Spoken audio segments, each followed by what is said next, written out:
All right, all right. Let's see. I sent out the link. Oh Jesus, let me put this down. All right. Let's see where we at. No, no, no. Are we live? We are live. We are live. Hey now. All right. Let's get some heads in here. All right, all right. Can we get some Franks in the chat? Can we get some Franks in the chat? Let's see, we're at 6 people now. I'm liking that. Here, let me pull that shit up on my phone, get those views up. There we go. All right, all right. All right, chat. All right. Let's see. Let's give it a few more minutes. Just give it a couple minutes while we're at it. I think I'll run down the power rankings real quick. Let me pull that up on my other screen. Let me pull that up. All right, we're going to go through it. We're going to go from 12 to 1. I'm just going to spend a couple minutes going through. We're not going to spend too much time. I don't want to waste everybody's time. I know what we're really here for. But we'll start at the bottom. So we had Go Tigers, Josh Winsberg, Mike Bowen. They were ranked dead last, 11.00. That is a near perfect rating down at the bottom. One question I got to ask, it's something that I've been thinking about because I've been looking at Frank's team a good bit because there has been some controversy between my team, his team, whatever, when it comes to those rankings. We shit on Mike's team a lot. I think we forgot about some of the trades that he did end up making. Are they as hopeless, or is Go Tigers as hopeless as we thought? They do have 2027 firsts. They have Frank's 2026 second. We'll see where that falls after I reveal the draft lottery. But when we're looking at like Frank's draft capital and everything, he's got his first for the next 3 years. He doesn't have extra first there.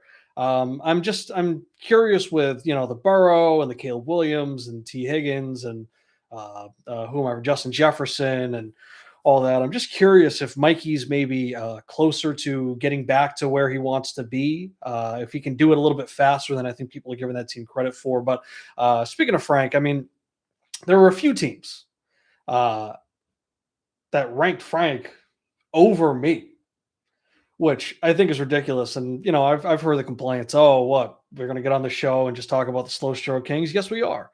If I'm going to continue to be disrespecting some of these rankings, then what am I going to do? Not stand up here and defend my squad? I mean, is Frank's draft capital a little bit overrated? We'll see how it's looking after we reveal this draft lottery and everything like that. But like I said, I mean, he's got one pick, one first rounder each of the next couple of years. I mean, we're not talking like a Slippery Pete type of haul. We're not talking a McMorrow type of haul where, they could do it in one draft class. I think it's going to be a little bit more work. So, if we're looking at it from a dynasty perspective, I understand he's got Drake May and he's got who else? Trey McBride. Who's the receiver? George Pickens that he's got. But I mean, if he hits on those 3 first rounders 3 years from now and a couple of those second rounders, then maybe he can get players as good as Drake London and Chris Olave and Devontae Smith and Jameson Williams and RJ Harvey, Woody Marks, Jordan Addison, Luther Burden. He could start to fill out that roster. So, we'll check back in 3 years. Okay. Save these receipts. Let's see how we're looking. But moving up next, we got Cox, we got Schwoyadell. They actually sandwiched me in those rankings, but I think those are the teams that they're going to be perennial wild card contenders. We'll see what that upside is like as they add those draft picks, but they have like a fairly normal draft capital moving through it. So we'll see what they can continue to add, how they can hit on these draft picks, fill out those rosters. But they have players with really good upside. We're talking about the Malik Neighbors of the world. We're talking about Saquon Barkley, if he can get back to where we expect him to be. Maybe it is just that RB1 curse he's dealing with, or they got Christian McCaffrey over on the cuck. So there's going to be the teams that it's like, they're going to be, maybe not winning those divisions. Maybe they're not going to win enough games, especially in some of these tougher divisions, over on the daughter side. But they're always going to be in the mix. And I would never sleep on them. And they're a tough draw. I mean, those are teams that can definitely get hot at the right times at full health. So moving on up, we got team 9. That's Lavoie. I mean, is there a better situation to step into? We got, Patrick Mahomes, Jamar Chase, possibly, a top 2, 3 pick, looking at the draft lottery there. So we got a lot of good pieces there to build off of. We got some draft capital. We'll see what Lavoie's got. I don't know what type of dynasty owner he is. Ryan Simcoe is speaking very highly of him. So we will see. Then we get into those wild card teams. We got Chris Carson Wentz. We got I Love My Mom. I mean, I think McMorrow's a sleeping giant. I think the quarterback situation makes it really tough this year, but we'll see how he comes back next year. He hit on most of those first rounders. I think that was something a lot of people were assuming he wouldn't do, just because of the pure probability of it. But he filled out one hell of a roster. He's already got a good team right now. He's got a ton of first rounders to build off of that. We'll see if he continues to do that through the draft, if he tries to trade some of those picks. I'm interested to see it, but I mean, I think it's a team that can get hot. Maybe not right now with the quarterback situation. Could win a playoff game here, but we will see. I think on the other side of the wild card, though, we're talking about more of a swan song with Wallace. He got in by the skin of his teeth there. It was really tough for him to get in. Some people are saying he's probably not a deserving team. If we had like some sort of committee that was doing like votes and everything, sort of college football style, I'm not sure he would have even had a chance to get in, but nonetheless, he did make it in. But it does feel a lot more like the Detroit Lions. I think of that Dan Campbell quote where they lost, they had the injuries, and Dan Campbell got up on the podium and said, this might be our only shot. So we'll see. I think Wallace's time was a couple of years ago. He couldn't cash in.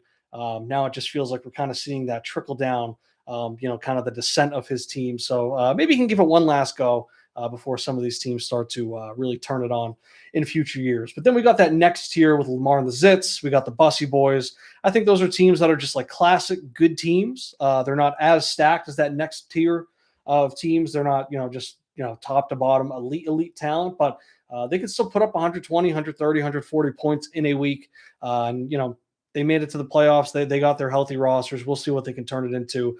I will say, there is a little bit of a Jekyll and Hyde aspect, especially with Simcoe's team. Just really was hurting down the stretch. But I mean, maybe they got the bad games out of the way. And then we got that top tier with Pete and the Suns. And I think the two of them are in a league of their own.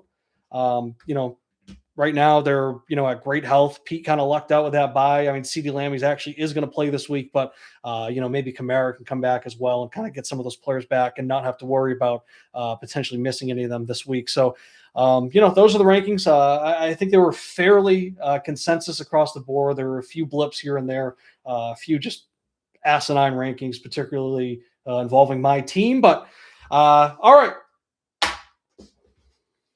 let's get to the show here. We have the 2024 draft lottery. Can we get some Franks? Can we get some Lavoies in the chat here?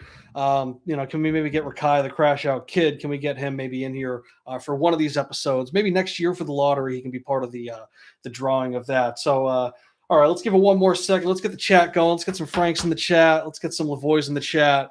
Yeah, let's get some gnomes. Let's get some gnomes going here. All right. Let's start with the fourth overall pick. I think before that, let's just establish. Wait, hold on. What is the draft order? Who are 6 and 5? I'm pulling it up now. Okay, we got the Cucks. They will be picking 6th overall. They do own their own pick. And then 5th overall is Shfoyadel. Missed out on the draft lottery by about 3, a little over 3. Max points 4, so couldn't quite get it done. Could have had a chance at the first overall pick, but they're locked into 5 at this point. All right, chat, let's get it going, chat. Here we go. Picking 4th overall. Slippery Pete via the Slow Stroke Kings. 4th overall, that is Slippery Pete via the Slow Stroke Kings. Picking 3rd overall. You can kind of see it through the writing. I didn't factor that in. Team 9.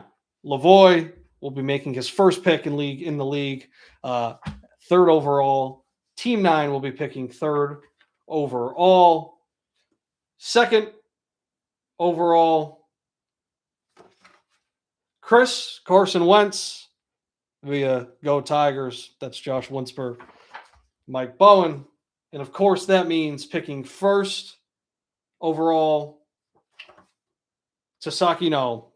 Tasaki Noem has the 1st overall pick. I know Frank has been watching a ton of Jeremiah Love tape. I think he's going to be very excited. I know he was getting worried as the draft lottery approached that he might get screwed over here. But those 90 overall odds, they hold on. It was quite a dramatic draft lottery, but in the end, we went chalk there, 1 through 4. Once more, to go through the top 6 draft order. Leading off will be Frank Tasaki Noam. Picking second will be McMorrow, Chris Carson Wentz via Go Tigers. Picking third overall will be Tom Lavoie, Team 9. Fourth overall will be Slippery Pete via the Slow Stroke Kings. Fifth overall will be Shoy Adell with their own pick. Sixth overall will be the Cucks. And then we will figure out the draft order 7 through 12 as the playoffs play out and teams get eliminated. I actually forget how we decide which eliminate. I think we just go by seeding there. The worst seeded team, the seed that is the larger number, that they get the higher pick. Okay. So we will see. Yes, I think that is true, McMorrow. Chat, let's get some W's in the chat. Let's get some Franks in the chat. First overall, Tasaki Noam. Congratulations to Frank. Welcome to the league. Welcome, Tom Lavoie, Team 9. You will be picking third overall. And let's get the playoffs started. Thursday Night Football is about to kick off. I'll talk to you guys later.